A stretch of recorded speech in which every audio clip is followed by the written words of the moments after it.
Okay, fix your sound on it.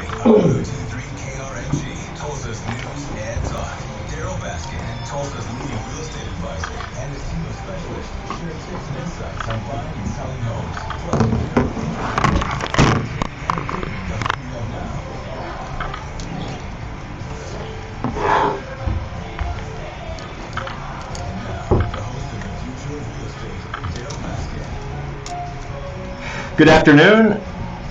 Good afternoon, and welcome to the Future of Real Estate, Tulsa's source for local real estate news and information. I'm Daryl Baskin of the Baskin Real Estate Specialists at eXp Realty. With a full studio today, playing musical chairs a little bit, we have Will Rogers Community Foundation in with us, Jackie Harris and Karen Miller, to tell us a lot of exciting things. If you've not heard about Will Rogers as the school and what a treasure it is to Tulsa, how you can support it, some of the great things that are happening, tremendous things happening at Tulsa Public Schools. This is going to be our focus here today, something that the whole city, whole region should know about. It's just a really special place. Also, special guest, Mike Craddock, Tulsa County Commissioner. I have questions about how the Tulsa County Commission works, who gets to make what decisions, and you wonder how they dispose of this property, like real estate, why you can't just call up and buy it, and some of the crazy stories you may hear. I'm putting you on the spot, Mike. You can tell us about that and how it works, understanding those sales. Today's program brought to you by TTCU Federal Credit Union, Integrity Title and Abstract, Goodman Construction, Window World of Tulsa, and the Baskin Real Estate Specialists. That's kind of obvious, wouldn't you think? Oh, it's going to be a great afternoon. It is going to be a great afternoon. So let's start with Will Rogers Community Foundation. Jackie is with us, and Jackie, give us an overview of what this whole topic is about. Well, today, first of all, we're going to be talking about the Christmas concert. December 5th. December 5th at 6:30. And we have here with us also is Karen Miller, who is the music teacher. And so I really kind of like for her to be able to talk about this. And then I will go into more of the foundation and what's happening at Rogers, because we have got just so much happening. It's so exciting for Rogers right now. Well, the December 5th at 6:30 p.m., this will be at the Will Rogers Performing Arts Center, Will Rogers High School Performing Arts Center, right? Yes, this is in our auditorium, and we are very pleased this year to include as the main event of this holiday concert, world-renowned concert pianist Don Irwin. He's a composer and a recording artist and concert pianist, and he's a certified Steinway artist. And he will be not only performing holiday selections, but also playing for our students. So we're very excited, and the foundation, and specifically the class of 1967, is helping to present this concert. And he is also an estate sale connoisseur. That's how you met, right? He is. I didn't meet him there, but someone else did who has introduced him to us. Yes. Well, this is exciting. So a really special concert at a special place, and it's a fundraiser for the Community Foundation? Yes, it is. And you can buy concert tickets for $15 at the door or on eventbrite.com by going to Will Rogers Holiday Concert. So, if you like music, and if you like architecture, and you know, you all try to talk about other things besides architecture, and I'm going to always bring it right back to architecture, because that's what's so neat about this place. I mean, yeah. It's a beautiful place. So, if you like both, either, if you just want to support kids, if you just want to support stuff in the community, you can go to this concert. How much is it? $15. Okay. So you are the music teacher at Will Rogers. Yes. And what would you say, let's stop talking about the foundation for just a second. What would you just say about the experience of music and the kids and how long you've been doing this, etc.? Well, I've been teaching between piano lessons and choral directing for probably 25 years, and in different places. One of the things that I love about Will Rogers is that the kids come from a variety of backgrounds and experiences, and they bring their own unique spin to everything that we do. They are soaking up the learning, and they love to sing and perform, and we've got dancers and instrumentalists and singers at school, and artists, and But this is all, I mean, this is music, so Yes. it's not really essential, right? I mean, it just really, you know where I'm headed with that. I do. Let's talk about the I do. importance of that rounding of education, not just, okay, here's how to read. Yes, there are students that come to school because they are in an ensemble, whether it's choir or band or orchestra or drama. They love to have these extracurricular opportunities, and they will do everything else so that they can be part of these activities, and they have to maintain a certain grade average. And That's what my son Greer does. That's why I'm pointing at him here. Anybody watching on Facebook is like, well, okay, if I have to get good grades just so I can keep playing my trumpet, then I That's guess I'll right. get good grades. That's right. So really important stuff here. I think we overlook that. We also are very artistic as a community. Look at how much of the arts, really for the entire nation. People who come from here. Now this Steinway, was this like Leon Russell's piano or something? What's it? It's actually a Baldwin piano, Baldwin, but okay. Leon Russell played it while he was in school. There's a story that he used to go into the auditorium at lunch. The piano's in kind of a closet area that keeps it safe, and the story is that he would go in at lunch and play the piano, and kids would come around and watch, and they would ask him to sing, and he'd say, oh, I can't really sing. But he did it all, and the foundation very generously paid to have that piano restored last year, so it's in wonderful condition. Well, you know, we claim fame everywhere we can. I mean, that's what you're supposed to do. And I was looking at the abstract at one of my little apartment buildings, and down in the bowels of the abstract, Leon Russell was one of the owners. And so we're going to dedicate one of the Airbnb rooms as we're collecting more and more Leon Russell stuff, which is at a huge premium right now. I mean, you got to be Exactly. you got to pay a pretty penny for that. But anyway, there's a Leon Russell room. So there you go. Nice. Okay, so let's go back to now the foundation, and what is happening to the school today? Well, today we are celebrating our 80th year being open. We had our first class enter the halls in 1939, so we will be having our first graduation class in 1940. And at that time, we're supposed to be having a big party, birthday celebration at the fairgrounds. And everybody will be invited, all the past classmates, everything. And so people out there that are alumni, please watch for this happening, because we'll probably start getting out notification here in the next couple of months. Tag your Facebook friends. Yes, yes. Tag Facebook. When it starts coming out, spread it out to everybody. And then we just broke ground about 2 weeks ago for Will Rogers to have their own, very own football stadium. We're not sharing it with anybody. It is our very own stadium. You've been without one for a long time. You've had to share everyone else's. We've had to be all over. Yes. Now it's mine, all mine. It's right, and it's going to be beautiful. And we're also selling bricks. So if you want to buy a brick for maybe your mom and dad who went to Rogers, or somebody else that you knew went to Rogers in memory of, or if you would just, because you went to Rogers, the bricks are $100, and that's just for your regular size brick, or you can get a double size brick at $150. So if I want people just to see my name Yes, on a brick yes, in 30 years, yes. then I need to just pay $100 and I can have my That's name? right. All you have to do is go to the Will Rogers Foundation on the website, .net, and it will say buy a brick. You click on that, you fill that information out. It will all be engraved exactly how you want it if you keep it clean, you know. Yeah. But yes, and we are hoping to sell about 5,000 of those. Those are cool things. You They go, I go to the zoo, I go, wherever these little walks, and it's just fun to kind of look at the names, and periodically you see somebody you know, and exactly. it's like, wow, they were part of making this happen. Exactly. And that becomes a generational thing. Right. That we all Right. look back at, 20 years ago. Who would have thought 80 years ago that this building, which was an important turnaround in our economic cycle and recovery, would have been so revered and treasured? Right. So Exactly. maybe they were thinking that far ahead. Maybe they weren't. Maybe they were just thinking about There was a reason they never tomorrow, got rid of that land. one day. You know.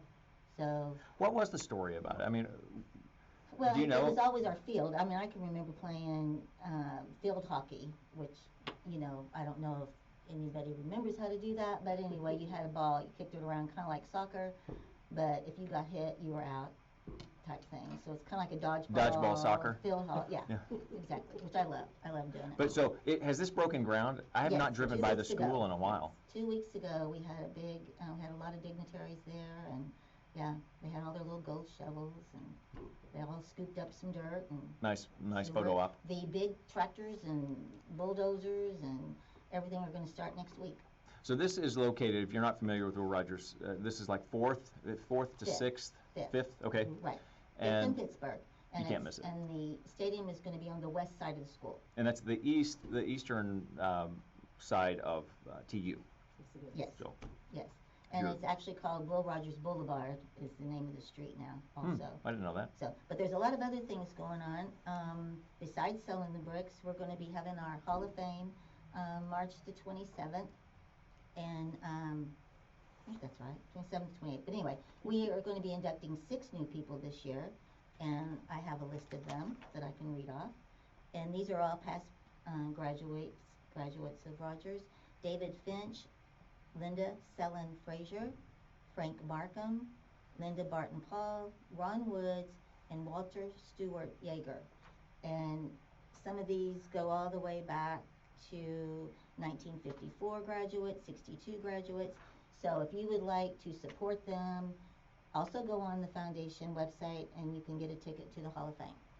Cool. And their stories will be there too. Their stories, Because their those names don't bios, ring a yes, bell to me, but exactly. you read the story and you're like, wow, there's a connection there that I never Exactly. realized Exactly. came from here. So we did start an endowment fund at Will Rogers, so now you can also go on the foundation website if you would like to donate and belong to the endowment fund. And then also a class member from the 55 class donated $500,000. So we have a fund. We just bought a You have a matching fund yes. coming up, like $100,000, and you have to raise $100,000 by the end of the year. Right. You're And we are short 29,000. 9,000. So Okay. if you would like to donate towards that, we'd appreciate it. Okay. So find out more at willrogersfoundation.net. Yes. Okay. And of course you could Google if you don't remember that, but willrogersfoundation.net. December 5th at 6:30, something that is definitely worth putting on your calendar. Right. $15, support a great cause, and see a great structure here in And you Tulsa. can buy bricks at that time also. Oh, cool. All right. willrogersfoundation.net. I'm Darrell Baskin. You're listening to The Future of Real Estate, Tulsa's source for local real estate news and information. Back with more after this.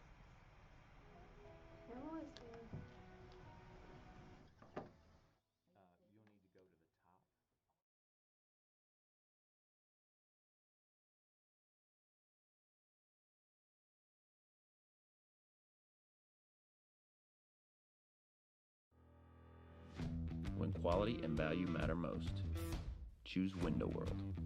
Superior service, American-made products, and industry-leading warranties make us the #1 choice for your next home remodel. J.D. Power ranked Window World highest in customer satisfaction with window and patio door retailers. Be proud of your home and take care of it with a brand you can trust. Window World, America's exterior remodeler. I live in a 100-year-old home. It's a home I fell in love with, and it has so many amazing features. But the one thing it does not have is straight windows. It has windows that are cracked and broken and worn out.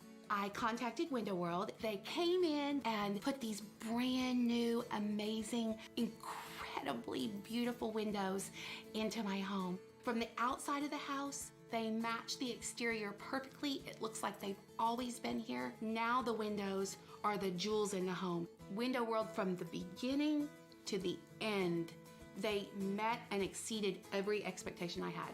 Window World really is simply the best for less.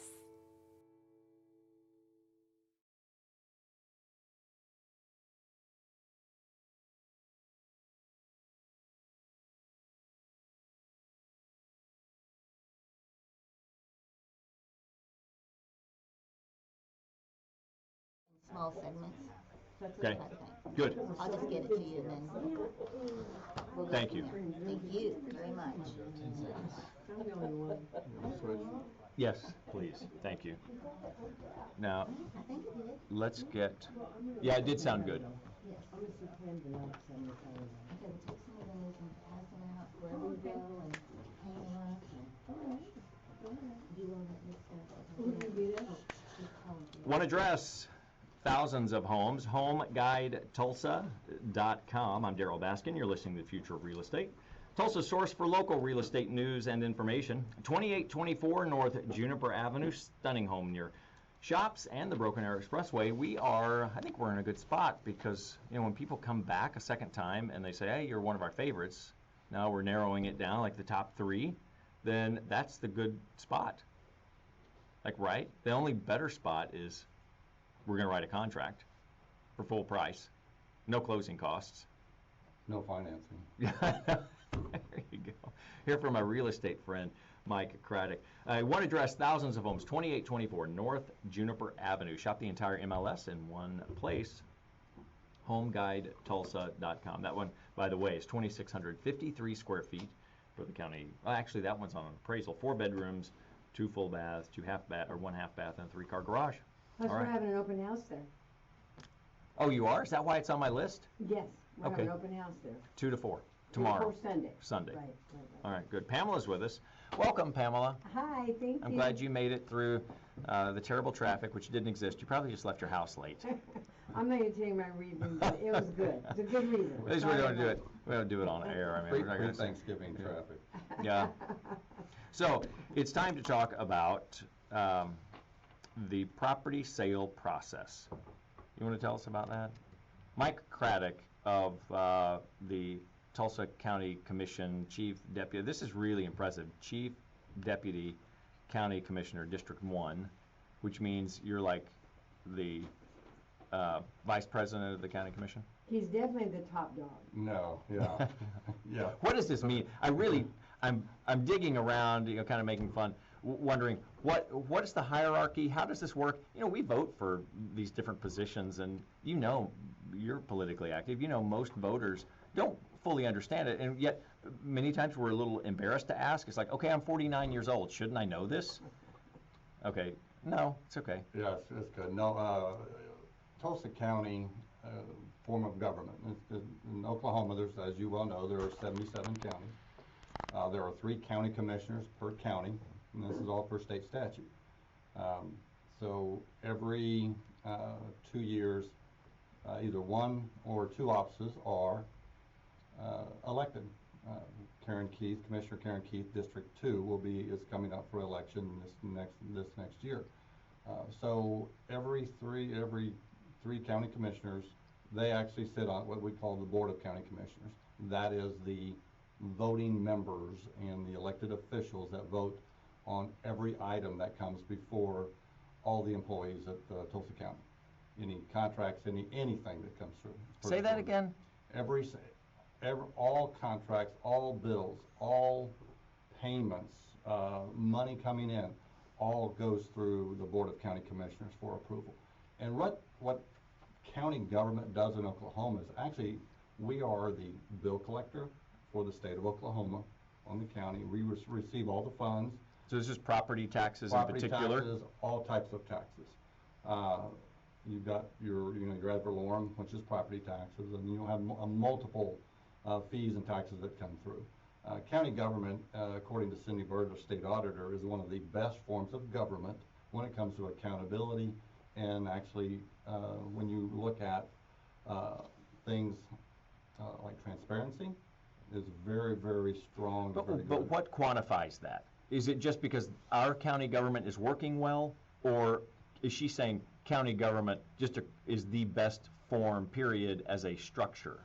In Oklahoma, she has actually stated that county government form is one of the top forms when it comes to accountability, when it comes to accessibility, because the way we actually do things, or the person who collects the funds, who says how much you owe, and who writes the check. So this is our assessor, treasurer, and the court clerk. who pays the bills. It's all divided up.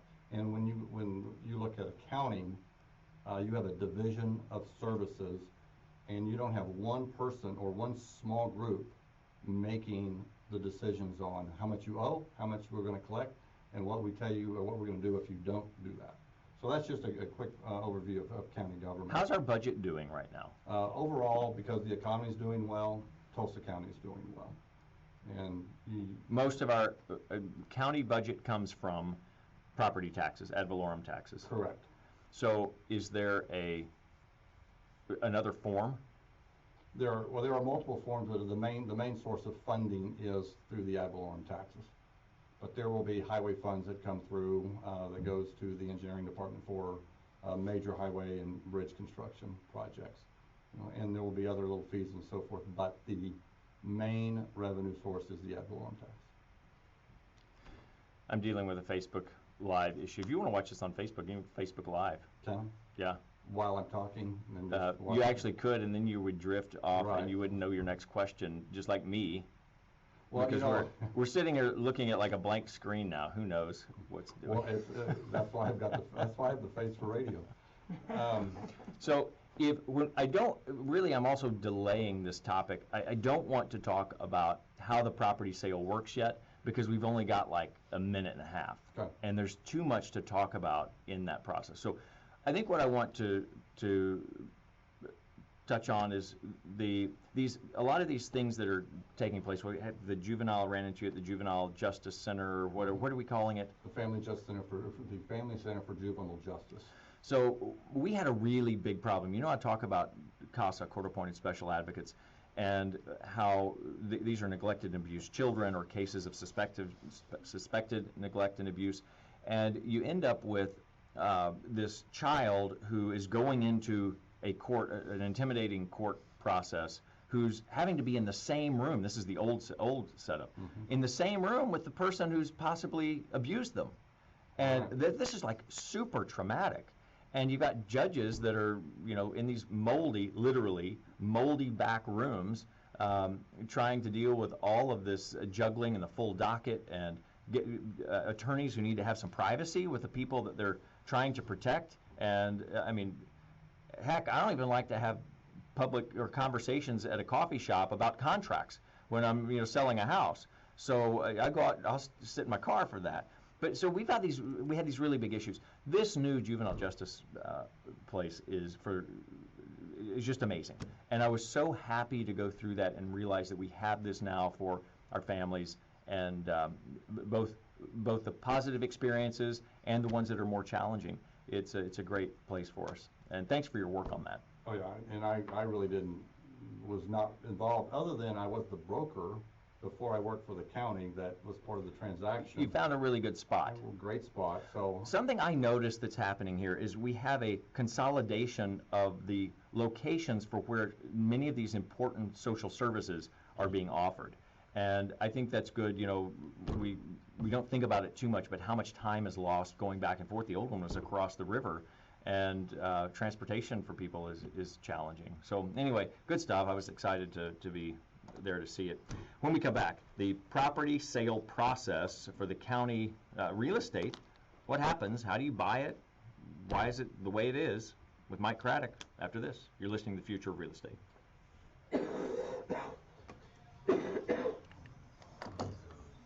All right, so you got to stop messing around with that. I wondered what you were doing. What are you doing? Okay, so our preview is gone. This isn't the time to do it, okay? Let's go back to advanced. So you guys have built, the county's Oh my built goodness, what is all special this? building or room for staff? Pull that up a little bit. See how tall he is? You fix that. Yes, we actually built it's a $32 million building. That- No, there you go. Just that, just a tiny bit. Down? A little up. Oh, I see. And Like that, or is that too much? no, that's good. And this where they do all the court stuff? This is for the juvenile court system, which is an extremely specialized court. Really, this isn't good, and that's not okay. to Going do from that. a place that's 50, 60 years old over off West 25th and What is Charles that? Fish Boulevard. That's been flooded. That is cramped. You've got, we'll have what are people three hearing? people in a 10 by 10 office. And we went from, say, 40,000 square feet building to 150,000 square foot or 125. I mean, And where's it located it is down off Okay. Archer So, and can we get you back here? I want room for your. There you go. Yeah. Archer and Frisco. Okay. Pamela, would you slide over a little bit? This one? Yeah. And actually, that's good. You don't need to move too much. It's just. Well, this is. Holly is awesome. What'd she say? Well, she's texted me. She said you're still live. I think we're on Facebook. And I thought, Is this where you want me? Yeah, that's good. And we still have some time for. you know what, if we need to go, we could actually expand on that Family Justice Center as far as a buying process. Yeah, And then. I'm okay with all that. And then go into, that. Well, you could save mine for another week if you guys have something really. We'll see how far it goes. Thank you. We'll see how far it goes. Because I can always use it anytime. Because I don't want to repeat too much of the same stuff. Yeah, the Facebook will always be live, correct? What? The Facebook's. Yeah, we don't, we sometimes don't turn it off. So what's our audio? What's our audio connection here? What? All the cameras? What's the score? Okay.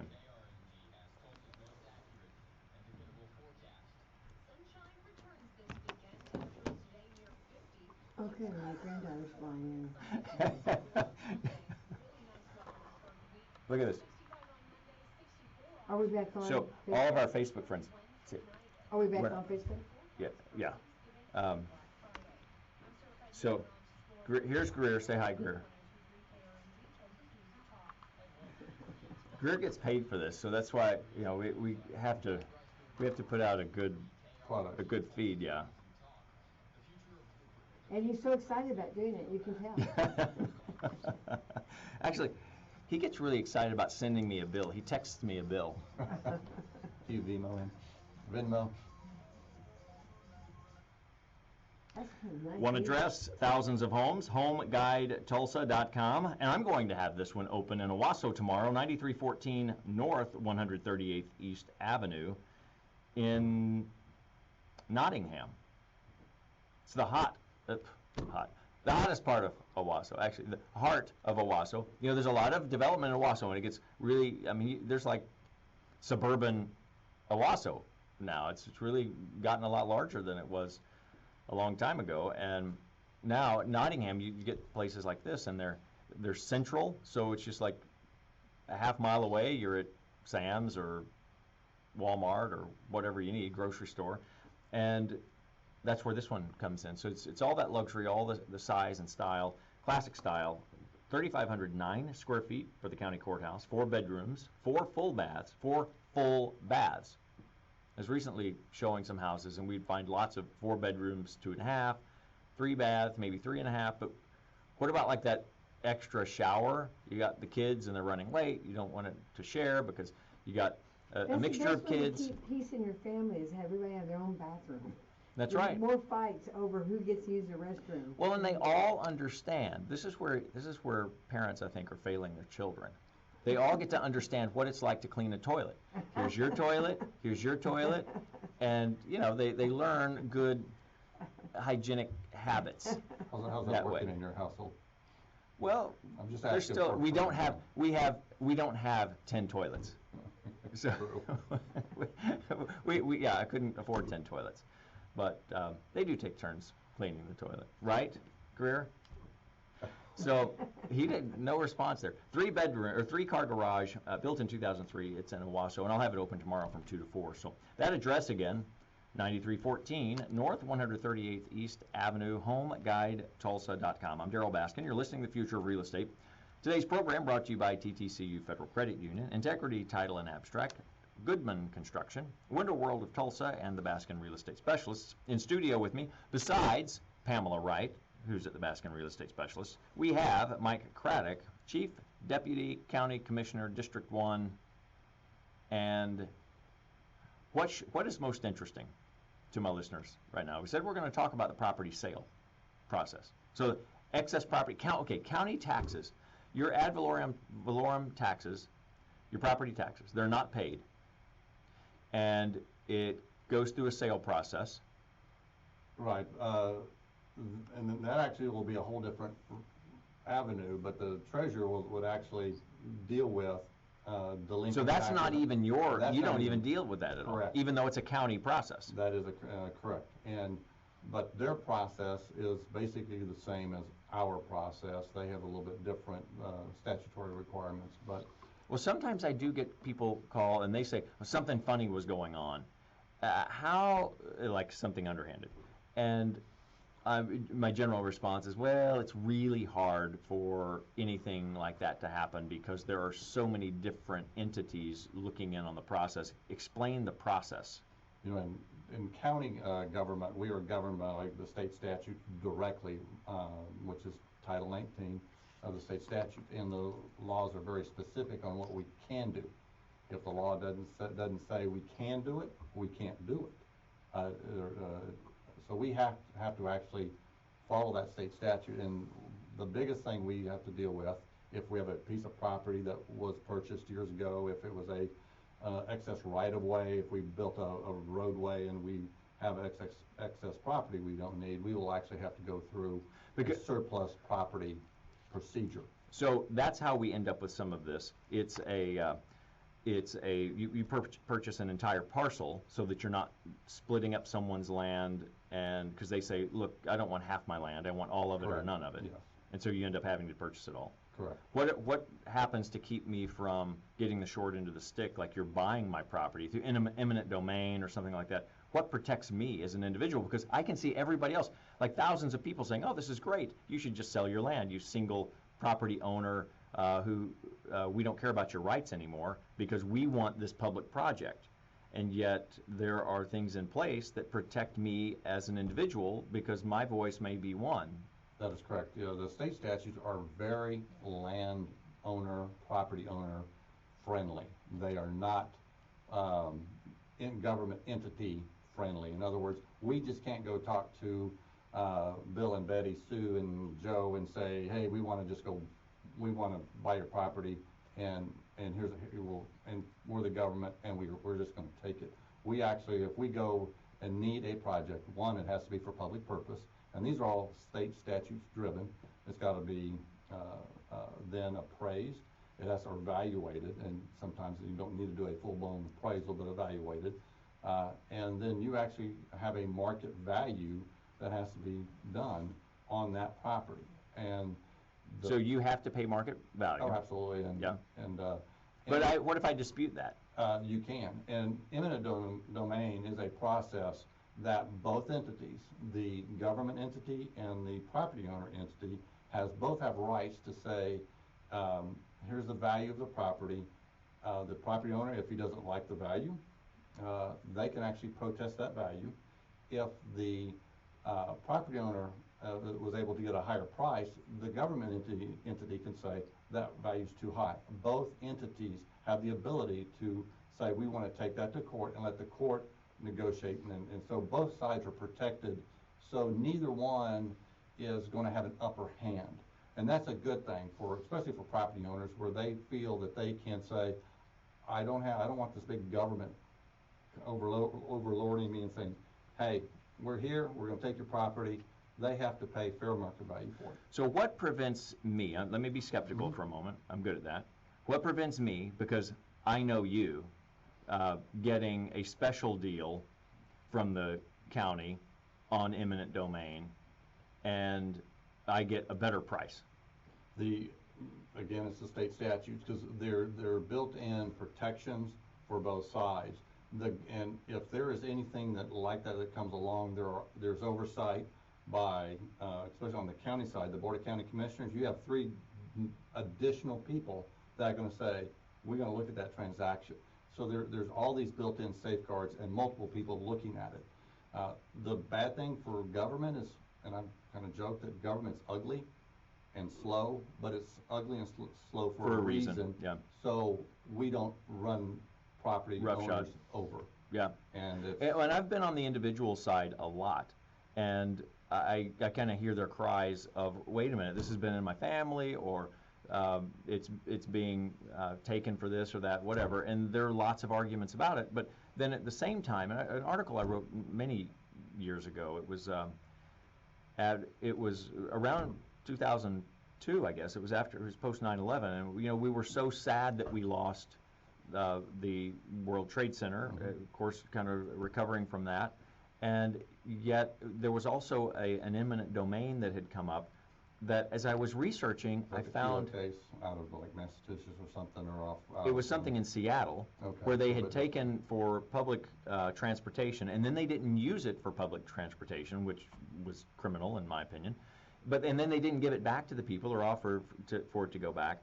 And I don't know what's happened with it since. I'm sure various things have progressed since then. But what was interesting to me is the World Trade Center came from eminent domain, from Radio Row, and everybody was really up in arms about that, because they were letting go of something that had been in its heyday when radios were a big deal, but then had kind of fallen into a financial ruin because people were moving over to TVs and everything was changing. So there is that flow through the financial cycle that things have to go through, and we have to move forward as a community.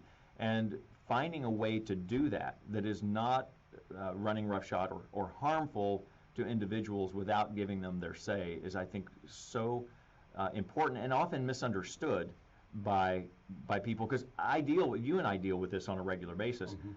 How many times does the person at 123 Sunset Drive have to deal with this?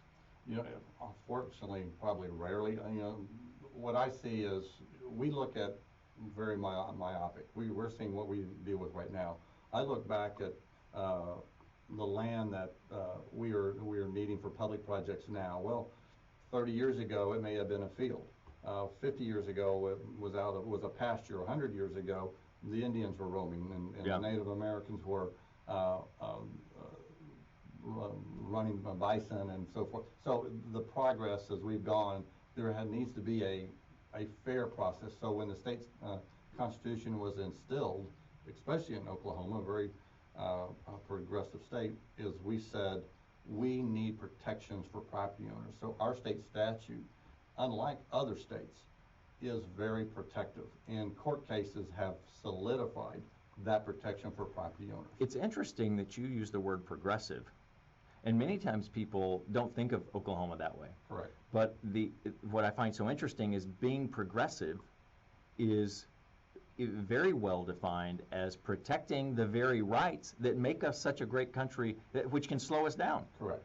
So get back to your point, I think it's almost ironic, maybe a dichotomy of sorts that we would look at it that way. We have not talked about the sale We can go process. Keep going. Well, let's get in for about property that county government in Oklahoma, city government, they're actually controlled by a different state statute. So I'm going to be very specific on county properties. County properties, we actually, if we have a piece of property, and I've been involved on both sides of what I call the fence, with the government and as a private citizen working with county government in getting rid of excess properties. Because you're a real estate broker by trade. I've been a real estate broker for 30 years and decided I was able to become an acting county commissioner almost 2 years ago, and fortunately for me, Commissioner Stan Salee from District 1, we got elected last November, has kept me on as a chief deputy. We'll see what happens on Monday after this. But so I did have a very strong background. I've actually been involved with Tulsa County on helping them purchase land and helping them get rid of excess land. The excess land statutes are very specific, and they're very specific. So we do not go to a property owner, or we don't have somebody, your friend, for example, that says, I want to sell you this property. It's off a brand new highway. and I'm gonna give this land to you. Oh, by the way, I'm gonna give It it. has to go public. Right. Everything is in the light of day. There are, the process is, there are 3 people called court-appointed appraisers, and they're typically real estate professionals. They're not necessarily appraisers per se. They can be, but they don't have to be. They need to be 3 disinterested persons in the county. They are appointed by the court, which is a separate entity from the. So you don't control who it is. Correct. You have to work with who is appointed by the court. That is correct. So this gets back to the accountability That is issue. correct. And it's a division of authority and responsibilities. The Board of County Commissioners cannot go get their 3 friends and say, I need you to do this. No, the court actually says, we're going to pick 3 independent people, and they will evaluate this property. And then that valuation is placed on that property for a sealed bid sale or an open auction. It's again another open type process that's out in the open, out in the air, and in the light of day.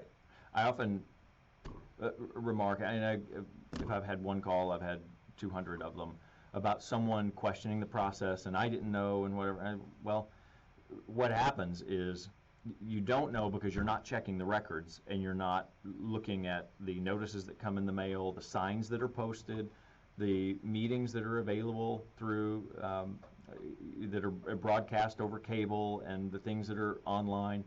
All of this stuff is there. And the real visionaries, this is a little bit of a trail I'm running here, and this is for anybody who's wondering how do you make good money in real estate. The real visionaries watch this process. They see what infrastructure is going to be installed and what has been approved and what the master plan for the city or a particular community is, and they watch that. And by the time it becomes public, and everybody, and I say public as in you're driving down 11th Street and you see it. Popular. Yeah, popular. There you go. Thank you. It was public long before, but by the time it becomes popular and everybody else feels comfortable, like, ooh, I could buy this, all the prices are jacked up because we're way past that. People have already put their money down and risked.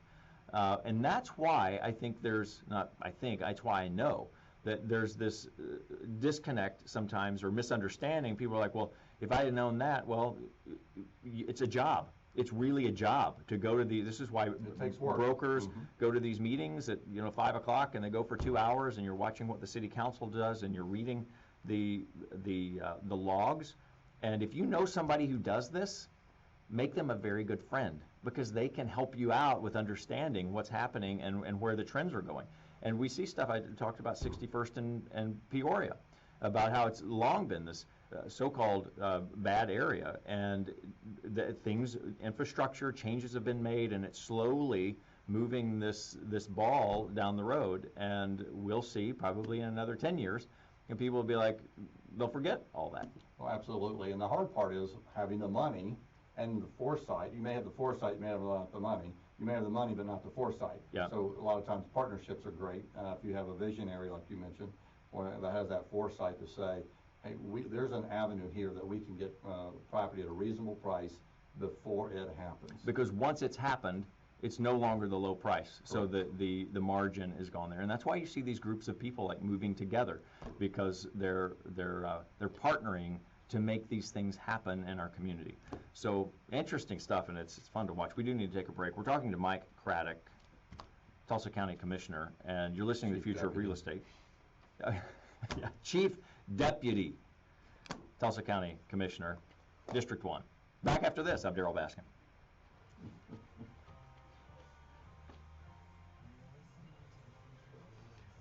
There's your $1. He gets $1. He's licensed that. Okay, now what are we doing on media here, dude? So Mike, I was trying to make a joke about Deputy Dog, cartoon Deputy Dog. I live in a 100-year-old home. It's a home I fell in love with, and it has so many amazing features. But the one thing it does not have is straight windows. It has windows that are cracked and broken and worn out. I contacted Window World. They came in and put these brand new, amazing, incredible incredibly beautiful windows into my home. From the outside of the house, they match the exterior perfectly. It looks like they've always been here. Now the windows are the jewels in the home. Window World, from the beginning to the end, they met and exceeded every expectation I had. Window World really is simply the best for less. You're totally ignoring this. When quality and value matter most, choose Window World. Superior service, American-made products, and industry-leading warranties make us the #1 choice for your next home remodel. J.D. Power ranked Window World highest in customer satisfaction with window and patio door retailers. Be proud of your home and take care of it with a brand you can trust. Window World, America's exterior remodeler. I grew up went to Oklahoma State. Got out of there in '83 and headed to T-Town.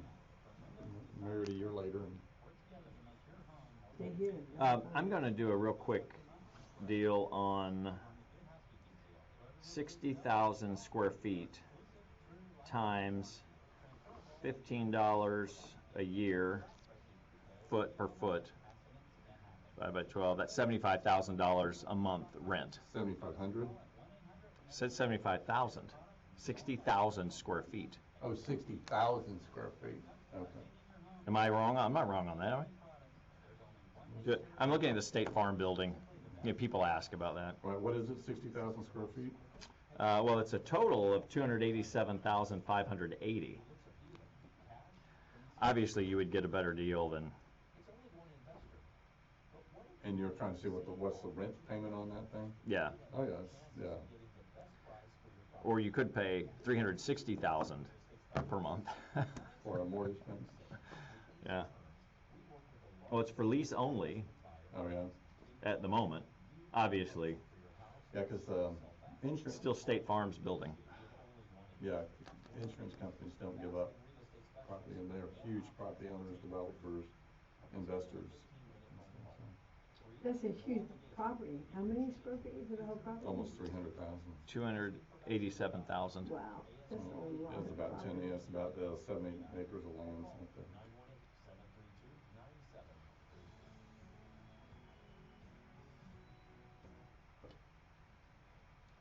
There's our music. Bryce, keeping the show interesting. So much more than the old Daryl Baskin jingle. That was such a lovely jingle. I always pictured dancers That was maybe the problem. with the Rockettes, like long legs. That's. So how about, people ask this question all the time, big buildings, so I get this a lot. So the State Farm corporate headquarters, former, yeah, sorry, thank you. See, that's why you're here, Right, just to to correct keep you. me from saying something that I shouldn't. 600,000 to 287,000, so like 60,000 to a 250,000 square feet. That's like a mini mall. Not really, that's not a mini mall, that's a big, That's about. that's a quarter the size of Woodland Hills. Woodland Hills is about 1 million square feet, Yeah. isn't it? Yeah, I was thinking of South Roads when we. That's about that. So. So if you want to rent that at $15 a square foot, I think the minimum space that you can get is 60,000 square feet. So your monthly rent would be, did I calculate that at 75,000?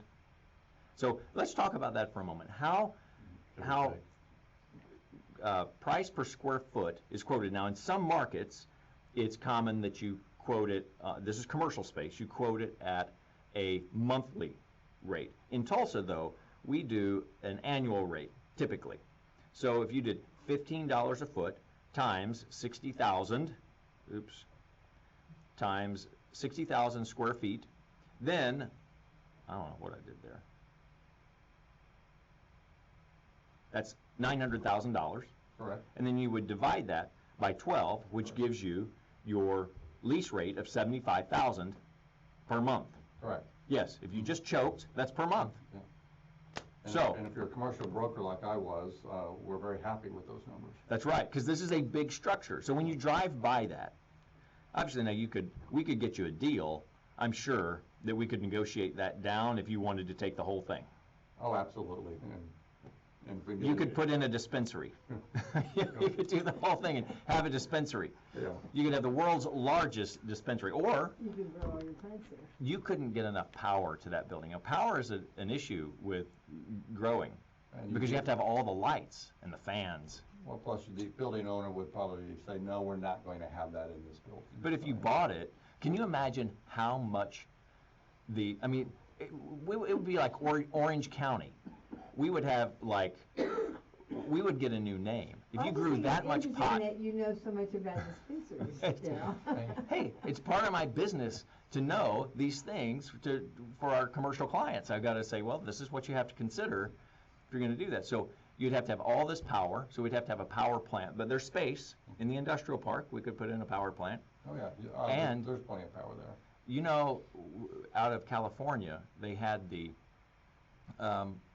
big problem where it was the sriracha sauce, right? So, Sriracha, and it was so bad. The smell was so bad because they were doing it. Just started out as, I think, like a little mom and pop shop, and they kept growing and growing and growing.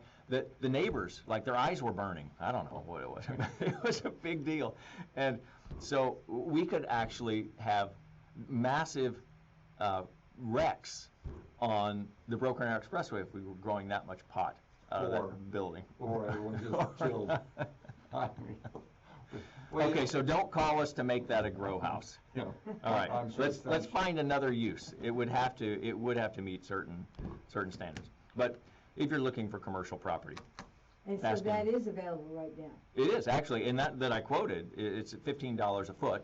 So when you're talking, and the lesson of this ridiculous segment is that $15 a foot is multiplied by the square footage that you want to lease, and then you divide that by 12. And of course, the significant amount of negotiation that goes into these, fill in any gap, is this a triple net where all the taxes and insurance fall on your tenant improvements, yeah. which will be huge on a rehab of a building. And is that included in there? Or are you going to pay it yourself? And that's where $15 a foot may sound really high unless you're getting a whole bunch of other stuff in there. Maybe it's No, really because low. every company is gonna have to arrange the building to fit them. Yeah. They But need is to- that going to help the building owner? When you move out, at the end of that lease, is it going to be of any benefit to them? Probably not, so they're just going to put it in the lease somehow. And then it gets into credit. So if you want that, if you're looking to open a business, you want this kind of stuff, you need to show that you have really good credit. They're probably going to want you to sign personally on a lot of this stuff unless you get to a certain level, and then of course you've got plenty of books to show. It just all across the board, there's a lot that goes into commercial real estate that you really need to understand, and you need to have a good broker. And besides the fact that I'm a good broker, I'll also say that Mike Craddock is a good broker, and there are some really great people here in the Tulsa area, so get good representation. I am Daryl Baskin. You're listening to The Future of Real Estate. Thanks to TTCU Federal Credit Union, Integrity Title and Abstract, Goodman Construction, Window World of Tulsa, the Baskin Real Estate Specialists, and go to askinforbaskin.com if you want to schedule a phone call. We can get you hooked up with the right people to fix all your real estate ills. We'll see you next week here on The Future of Real Estate.